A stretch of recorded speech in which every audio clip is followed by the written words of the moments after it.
and they ruin their lives by putting themselves and others at a huge disadvantage. Now, this is our first argument that will clash with Team Argentina's complete case: hooliganism.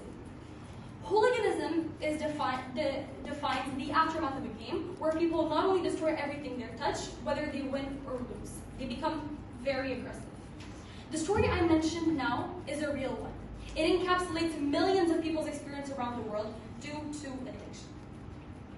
Addiction, we all know what it is, no need to clarify it. And we all know how it feels like some way or another. But sport gambling, however, takes it to a new extreme. People become engrossed in the game, the thrill of it, one game after the other in hopes of winning, even if the chances are slim to none. This addiction heightens literally every feeling of their body, This addiction is because now there is money involved. People no longer watch sports as a means of entertainment, but now as a business, and most likely a failed one. I'll take your points. How do we actually get this violence when the vast majority of people are betting on sports that are outside their country because they bet on who they think will win, not on who they like? Regardless if it's outside of their country, this isn't even about nationalism or the country that you're supporting. But when you become engrossed, when there's money involved and large sums of money, whether it's on horse races or sports teams or even teams that you don't care about, it is your money, your own stake, your individual sense. So you feel a sense of responsibility, and it's not even about the team anymore. It's about you and your stake that you have in it, and you're losing large sums of money regardless. Okay, but regardless, this addiction. Okay, there are different types of stakeholders and individuals influenced in this emotion. There's the kind that when people have little to no money as it is, and they spend their very last cents on gambling for the game. And two, there is the guy who is powerful, for example, and have large businesses and is pouring large sums of money. But regardless, both these types put themselves in extremely risky situations. The first kind loses literally everything they have and takes their anger out, in different ways, primarily aggression, and the second type is exactly the same.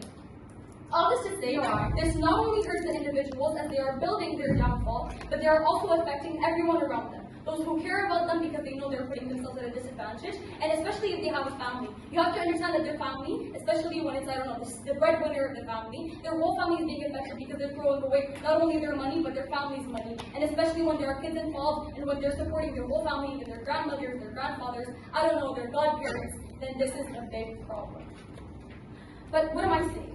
Those who care about them, and also those who know nothing about them, because just being in the same surrounding area as these people is a danger to them, because they might throw bottles, they might have guns. This makes people completely insane. But this hooliganism is extremely dangerous, and we went on this because it puts society at a danger. People are at a risk of health and life. Society becomes unstable. Before I move on to my second argument, I'll take that. How would this negative impact be exclusive to sport gambling? How would this negative impact, such as addiction, be exclusive to only sports? As you were explaining, the gambling of sports is so much more heightened because now you're starting to support a team, there's a sense of nationalism that goes out of it, and this is completely different to when you're gambling, a poker game, because it's just a game, you're throwing dice. But now when you're watching other people, you're not the one who's actually, you're not the one who's actually it doesn't count on you, it counts on your team that you're now supporting, and this is so much more because it heightens everything about the game. Okay, moving on to our second argument. Our second argument is on the undue influence. This occurs frequently in our status quo and our real world situations. Now, allow me to elaborate on what undue influence really is. Undue influence occurs when influential people with power and connections manipulate the game's outcome to their own personal preference, and this creates an unfair and unequal environment that affects everyone involved. This becomes literally rigged because you have these powerful individuals who have a big stake, who are manipulating the games, right? They're manipulating the games for their own favor, and they're manipulating other people into thinking that the game is completely fair, but it's not. Whether that be plays, bettorers, investors, etc., this undue influence not only creates such an unfair environment, but it also puts everyone at an advantage. It creates detrimental and dangerous situations because money is involved, right? This also fosters an environment where, again, influence and aggression occurs, and it's only heightened. The same case happens in the previous argument I had mentioned before, right? So, taking all this into consideration, this really just proves and takes away the whole point of entertainment, and this is really the point that we're trying to influence in our debate today.